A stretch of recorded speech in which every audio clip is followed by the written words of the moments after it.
সুৰজিৎ দে আৰু তেওঁ সাংগু পাংগু গুণ্ডা বাহিনীয়ে যি দুলু দাস নামৰ মহিলাগৰাকী আৰু তেওঁ 13 বছৰীয়া নাতিক যি নিৰ্মমভাৱে প্ৰহাৰ কৰিছিলে, তেওঁ মৃত্যু মুখলৈ ঠেলি দিছিলে, তাৰ প্ৰতিবাদত তেওঁলোকে এখন এফআইআৰ ৰুজু কৰিছিলে। এফআইআৰখন হোৱাৰ পিছতো 4 দিনলৈকে পুলিচ প্ৰশাসনে তেওঁলোকক গ্ৰেপ্তাৰ কৰিব পৰা নাছিলে। যে ইয়াৰ প্ৰতিবাদত আমি যোৱা 5 তাৰিখে এখন প্ৰতিবাদী সভা অনুষ্ঠিত কৰিছিলোঁ। সেই প্ৰতিবাদী সভা গম পাই আৰক্ষী অধীক্ষক মহোদয়ে নিজাববীয়াকৈ আৰক্ষী অধীক্ষকৰ এজন ৰিপ্ৰেজেণ্ট পঠাই পেলাই তেওঁলোকে আমাক আশ্বাস প্ৰদান কৰিছিলে যে আমি 8 তাৰিখৰ ভিতৰত সেই সুৰজিৎ দিয়েক গ্ৰেপ্তাৰ কৰিম। যে 8 তাৰিখ পাৰ হৈ গ'ল, আজি পৰ্যন্ত সুৰজিৎ দিয়েক গ্ৰেপ্তাৰ কৰিব নোৱাৰিলে। নোৱাৰাৰ প্ৰতিবাদত আজি আমি প্ৰথমটো কাৰ্যসূচী যে আমি আগতে যি ঘোষণা কৰিছোঁ, প্ৰথমটো কাৰ্যসূচী ইটাচালি থানা ঘেৰাও, আৰু দ্বিতীয়টো কাৰ্যসূচী হ'ব আমাৰ 11 নৱেম্বৰ সোমবাৰে যে নগাঁও জিলা বন্ধ। খিলঞ্জীয়াৰ স্বাৰ্থত, খিলঞ্জীয়া ৰক্ষাৰ স্বাৰ্থত আমি নগাঁও জিলা বন্ধ দিছোঁ। যে আমি ইমান দিনে আজি 9 দিনে আৰক্ষী প্ৰশাসনৰ উচ্চপদস্থ বিষয়া, স্থানীয় বিধায়ক, সামাজিক ন্যায় সবলীকৰণ বিভাগৰ মন্ত্ৰী পীযুষ হাজৰিকা এওঁলোকে আজিলৈকে এই মহিলাগৰাকী এটা খবৰ ল'বলৈ সময় নোলাল। যে আমি ইয়াৰ পৰা এটাই বুজিম যে এইখন চৰকাৰৰ দিনত কোনো পৰ্যায়ে খিলঞ্জীয়া লোকসকল সুৰক্ষিত নহয়।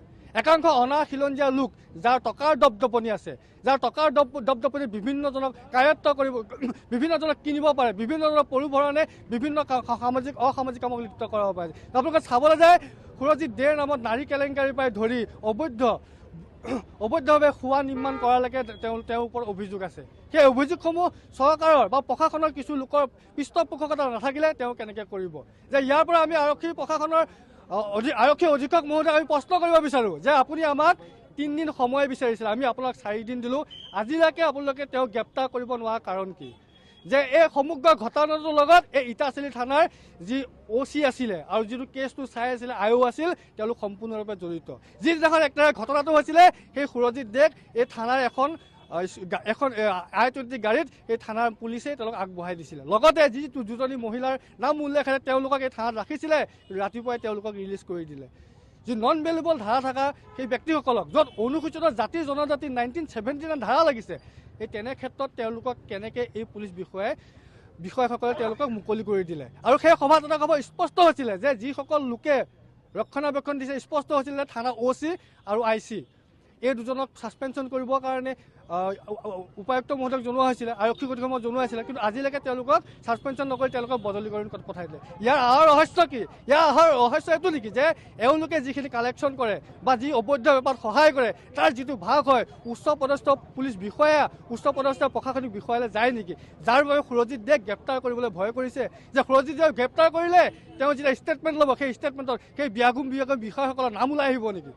যে সেই ভয়তে পুলিচ প্ৰশাসনে তেওঁলোকক গ্ৰেপ্তাৰ নকৰি পলুৱাই পঠাইছে বুলি আমি সন্দেহ প্ৰকাশ কৰিছোঁ। আৰু ইয়াৰ পৰা আমাৰ অসমৰ মাননীয় মুখ্যমন্ত্ৰী মহোদয়কো সকীয়াই দিলোঁ যে আপুনি সদায় খিলঞ্জীয়া পক্ষত মাত মাতাৰ ব্যৱস্থা কৰক, মুখেৰে ক'লে নহ'ব, কাৰ্য কৰি দেখাই দিয়ক। আপুনি গৃহ বিভাগ চলোৱাত সম্পূৰ্ণৰূপে বিফল হৈছে। যদি বিফল নহ'লে এই 9 দিনে এনেকুৱা এজন ব্যক্তিক গ্ৰেপ্তাৰ কৰিব নোৱাৰা, আপুনি গৃহ বিভাগ চলোৱাৰ যোগ্য নহয়। যে ইয়াৰ পৰা আমি নগাঁও জিলাৰ ৰাইজক সকলোকে আমি হাতজোৰ কৰি অনুৰোধ জনালোঁ, সকলোৱে 11 তাৰিখে বন্ধটো পালন কৰক। এই বন্ধ আপোনাৰ মোৰ, এই বন্ধ খিলঞ্জীয়া স্বাৰ্থত, এই বন্ধ আমাৰ খিলঞ্জীয়া ৰাজ্যৰ স্বাভিমানৰ স্বাৰ্থত। সকলো ৰাইজক আমি হাতজোৰ কৰি অনুৰোধ জনালোঁ, সকলো অনুষ্ঠান প্ৰতিষ্ঠান, বিভিন্ন এজেঞ্চিক আমি অনুৰোধ জনালোঁ যে আপোনালোকে অন্ততঃ সেইদিনা 5 বজাৰ পৰা সন্ধিয়া 5 বজালৈ নগাঁও জিলাত মাজমজিয়াত থকা সমূহ দোকান পহাৰ প্ৰতিষ্ঠান বন্ধ কৰি খিলঞ্জীয়া যে আমি একত্ৰিত হৈ আছোঁ সেইটো আপোনালোকে দেখাই দিয়ক। আৰু যদি তাত কোনো লোকে খিলঞ্জীয়া পক্ষত নাই, তেওঁলোকে দোকান খুলিব পাৰে। আৰু তাৰ বাবে যদি কিবা ক্ষয় ক্ষতি হয় বা অপ্ৰতীক্ষিত কিবা অনুষ্ঠান হয়, তেতিয়াহ'লে তাৰ বাবে সম্পূৰ্ণভাৱে প্ৰশাসন জড়িত হ'ব, তাৰ বাবে কোনো দল সংগঠন জড়িত নহয়।